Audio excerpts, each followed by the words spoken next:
class, this is Mr. Malik. I hope you're doing well. This will be a series of 5 videos. That's right, 5. That means for each day of the week you will be doing one, or you're going to be looking at one video. Today we are moving away from the Reconstruction era and we are moving into the 1920s. So what we're going to do is we're going to break up the 1920s into 5 parts. 5 again. So today what you will be watching is about the Harlem Renaissance. You will be getting knowledge on that. What is the Harlem Renaissance and what happened in the Harlem Renaissance? Well, if we're going to talk about that, we have to talk about the Great Migration. Now, the Great Migration was the first time where you saw a large number of people move from the south to the north. And why would people want to do that? Well, economic incentives to change their lives. Prior to the Harlem Renaissance and the actual Harlem Renaissance occurring, people, especially in the black community at that time, they had a change of expression. This was a time where we quoted, "Black is beautiful. Black is beautiful." These changing attitudes were reflecting the attitudes of what was happening in the South, so people were moving north to seek new opportunities. Now, prior to the Great Migration, so right about 1910, 90% of the black folks lived in the South. And of the 90%, only a fifth of them actually lived in urban areas. Now, why do I mention urban areas? Now, a lot of the money, a lot of the industry is always in the urban areas. As they move up north, you're going to see that they don't just migrate into rural parts of the north, they go into urban areas. And what we call that is urbanization. By the end of the Great Migration, you see that the black population between the north and south considerably changes. Now, 53% still lived in the south. 40% had moved up north. 40% not only moved up north, they moved up into urban areas like Chicago, Harlem, Brooklyn, even Boston. 40%, to put that into perspective at that time, that's about 5.2 million people. So out of the 12 million black people that were in the South, 5.2 million had moved up. Who paid for all of this? Well, they did themselves. There was no help. There was the United States government did not pay for the migration. Companies didn't pay for the migration. Actually, some industries did, like the meatpacking industry, the rail yards, the railroads. Most of the people that moved up north were actually either single men who were looking for work or whole families who uprooted their lives from the South and moved up north. It makes sense. If you had a family, you were looking to better your life, so you moved up north. That's the first part. We needed people to move from the South to the North to start the Harlem Renaissance. Now what happens is something beautiful. You see pockets of now heavily African American neighborhoods, and you see people starting to change. By change, I mean they start inventing and creating and creating this huge movement called the Harlem Renaissance. Now, the Harlem Renaissance dealt with jazz. It dealt with the arts, including literature, and we saw the African American plight really put to the test. Not even the plight, you saw a new plight. You saw them wanting to express who they are and what they wanted. So now that we have a significant population of black people or African Americans in the North, now it's time to get together and demand for change. As we can see today, we still see people getting together, starting organizations. We had Black Lives Matter spurt out in different parts of the country where young black people got together and protested police brutality. Now, during the time of the Harlem Renaissance, what you saw was, again, a formidable time of change. Black people had new goals in mind. They were tired of the lynchings in the South. They were tired of the unfair laws. So what they did was they started to create organizations. Some of them exist today, some of them don't. Some of them you might have heard of. The first one is the NAACP. Now, what does that stand for? That is the National Association for the Advancement of Colored People. How did the NAACP start? Well, it was co-founded, and one of its biggest co-founders was W.E.B. Du Bois. Now, W.E.B. Du Bois was a man who grew up actually in a fairly good neighborhood, and he didn't really see as much racism as most people would have seen. He was well educated. He was one of the first people to earn a PhD from Harvard. He earns his PhD and he co-founds NAACP. Now, what was the whole point of the NAACP? Well, it was to protest the racial tensions. Like I mentioned, the lynchings, the unfair business practices. They wanted to make sure that as black folks were moving up north, that their rights were not infringed upon. Now, one of the things that W.E.B. Du Bois did was protest. He got the support of 10,000 young black men, and they went out on the streets and just protested. Did things change? Not necessarily, but were their voices finally being heard? Absolutely. Another person who is incredibly important to the NAACP movement was James Weldon Johnson. Now, James Weldon Johnson was a poet, a lawyer, and he was the executive secretary for the NAACP. And one of the main things that he wanted was to pass or to help pass bills in the legislature that would stop lynching. He tried to get it passed 3 times, and yet nothing happened.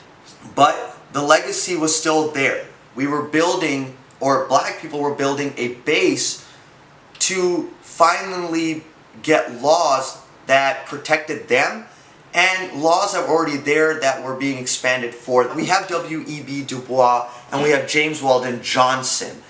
These are people, they weren't of the militant mindset.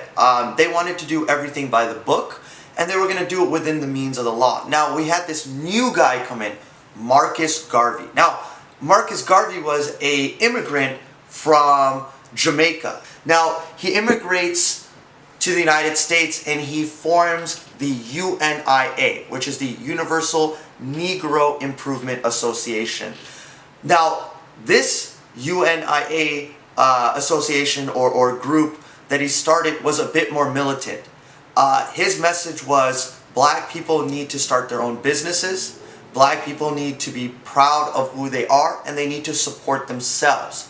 He knew that white business owners or people who were white didn't necessarily have the best interests in mind.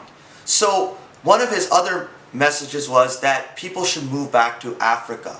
At the time in Africa, sorry, side note, they were still being colonized. There was a lot of white oppressors from Europe still holding a nice grip on certain countries. So his point was, let's all get together and let's move there. Let's kick them out and let's start a new nation where black people would be at the center of it. Now, he was still promoting black is beautiful, but more of a militant mindset. So he knew in order to get people into his organization, he would need to move his office in fancy New York City to the ghettos in New York. And that's exactly what he did. And what he saw was an increase in membership into the UNIA. What happened to Marcus Garvey? Was he successful? Well, his message was successful, but he wasn't successful. In the mid-1920s, what you see is Marcus Garvey get convicted of mail fraud. And he was sentenced to prison. And when he went to prison, his message got lost.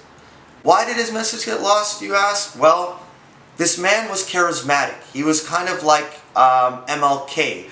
Or actually he was a little bit more like Malcolm X. So he had a way of talking, a way of getting people's attention. Now, when you don't have someone like that anymore at the forefront of an organization, that organization collapses. Let's move on to the actual Harlem Renaissance. Now, what is the Harlem Renaissance? Well, it was a literary and artistic movement celebrating black culture.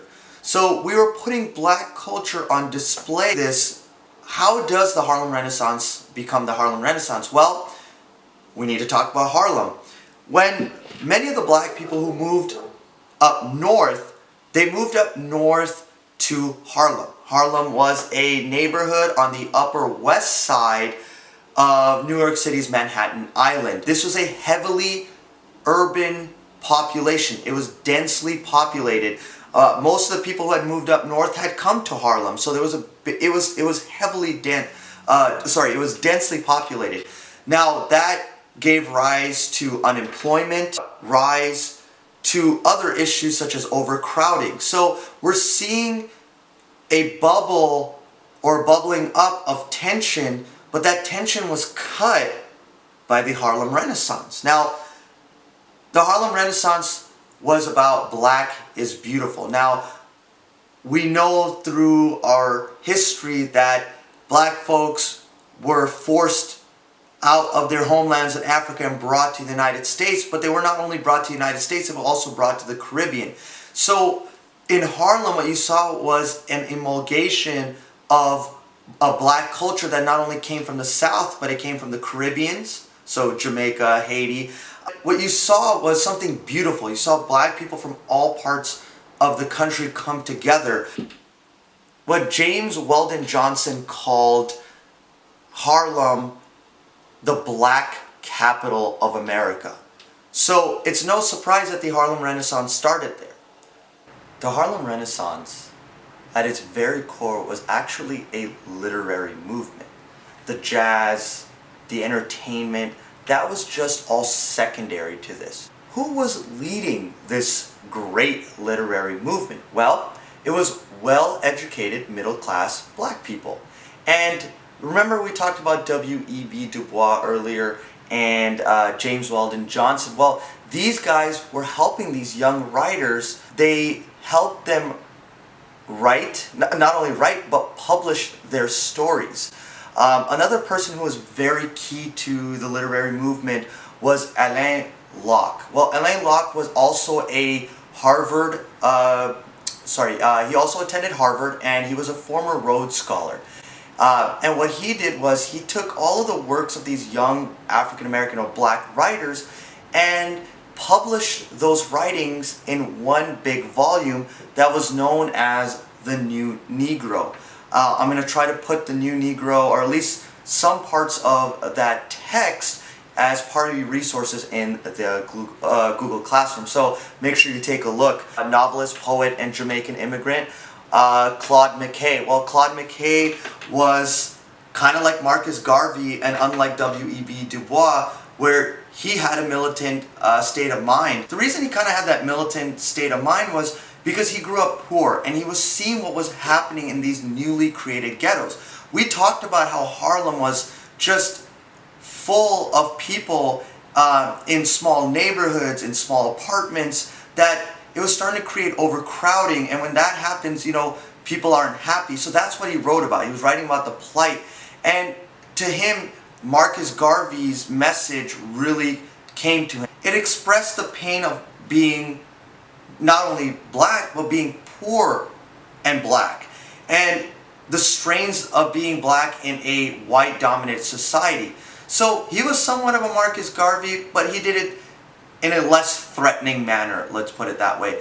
One of my favorite people when it comes to the Harlem Renaissance and the writers, and to me I believe he is the main, face to the literature movement in the 1920s, was Langston Hughes. Langston Hughes wrote many great poems, which I will also add into our Google Classroom as a resource, and he described not only about the poor blacks, but about the difficult lives of working class blacks and the hardships that they had to face wherever they worked, whether it was railroads, wherever. What was cool about his poems was that a lot of his poems were kind of set to the tempo of jazz and blues. So if you read his poems, I highly suggest that you put on, you know, a jazz clip or a blues clip from the 1920s and try to keep up with that tempo. Another great influential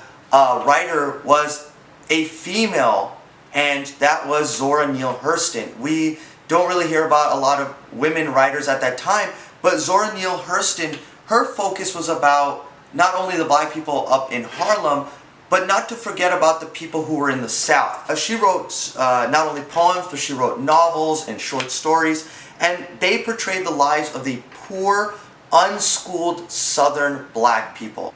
What she said about them was that these poor, unschooled Southern blacks were actually the greatest cultural wealth of the United States.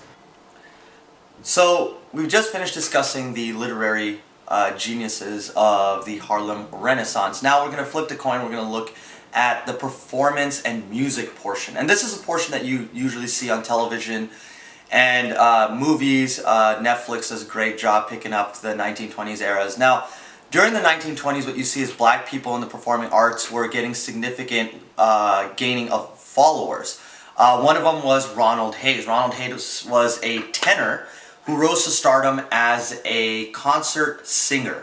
Then we also have Ethel Waters. Ethel Waters was one of the first African-American women on Broadway, and she performed in a very significant piece called Africana. If you're interested, make sure you Google it, look it up. And then we have someone who was incredibly vital to the performing arts portion of the Harlem Renaissance, and that was Paul Robeson. Interesting fact about Paul Robeson, he actually was a son of a one-time slave. So his family was born into slavery, not him, but his father.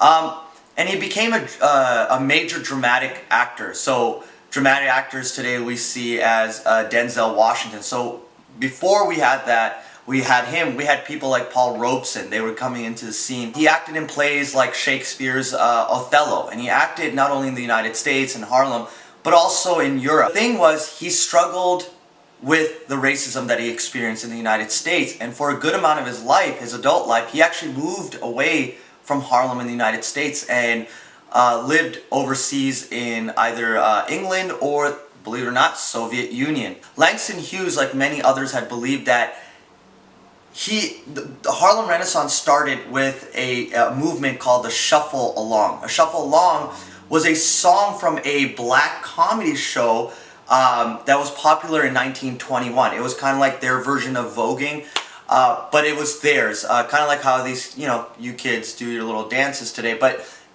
that's what Langston Hughes believes started the Harlem Renaissance, and it caught on where even white people were coming out and coming to see these performances. Langston Hughes, even though he was on the literary side of the Harlem Renaissance, he also wrote several songs that were featured in the black musical comedy, and one of them was Love Will Find a Way. Love Will Find a Way was a huge commercial success, and it struck a positive chord even with white audiences. If you look in your resources folder, you'll see that I have included, it's not the original because there was no advent of camera back then, but someone performing it live on television, so take a look. When talking about performing arts in the 1920s, especially in the Harlem Renaissance, you have to talk about jazz. Jazz was invented sometime in the earliest 20th century in New Orleans, Louisiana. Jazz is exactly the opposite of classical music, and jazz works off the moods and feelings of those playing the instruments or singing. In jazz, musicians blend ragtime instrumentals with blues vocals, and when you do that, you create something beautiful and something completely unique. The face of the 1920s jazz was none other than our very own Louis Armstrong. He was part of the Creole jazz band that started actually in New Orleans and moved up north to Chicago. They literally took jazz from the South and brought it up north. Louis Armstrong at the helm, this band became really big in the North, and especially in Harlem. As the band got bigger, so did Armstrong's talent, and it rocketed him to stardom. He was famous for the astounding sense of rhythm and his ability to improvise. Jazz is all about improvising, kind of like hip-hop, right?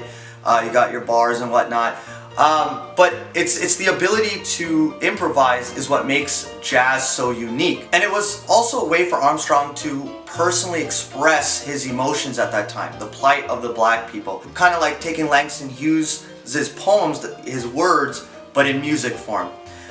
Jazz spread like crazy, and it became the most popular form of music at that time. You heard it from nightclubs, you heard it in classy clubs, it was everywhere, on the radio, and Harlem became the main pulse for jazz. So much so that white people were starting to flock into Harlem just to see Louis Armstrong and the Creole Band. Duke Ellington was a jazz pianist and composer. He was influential all the way through the 30s as well, and he created pieces such as Mood Indigo and Sophisticated Lady. Again, I urge you to go ahead and Google these pieces of work because they are very, very influential even today. And lastly, we have the greatest blues singer to ever come out of the 1920s era, and her name is Bessie Smith. She was a blues singer, and undoubtedly she was the best vocalist of the 1920s. So much so, in 1927, she was the highest black artist, or highest paid black artist in that era. So students, this is the Harlem Renaissance in a nutshell. It is a lot more detailed. I urge you to go ahead and do your own research, which you are in class. I just want to remind you that Harlem's Renaissance is only but one part of the 1920s, right? But it was a very influential time. It represented a time of great social and cultural change for black people. It was a time where they got to display their hardships and the unfairness that they had to go through and put it out there for the world to see, but in a very positive light. It sounds very negative, but it was also very positive, right? Black people were finding success and they were becoming influential Americans, and they were garnering relationships that they wouldn't have necessarily. Make sure you do all of the work that is in the Google Classroom that goes with this video, including the quiz. The quiz is through Google. Make sure you answer it fully, all of the questions. See you in the next video.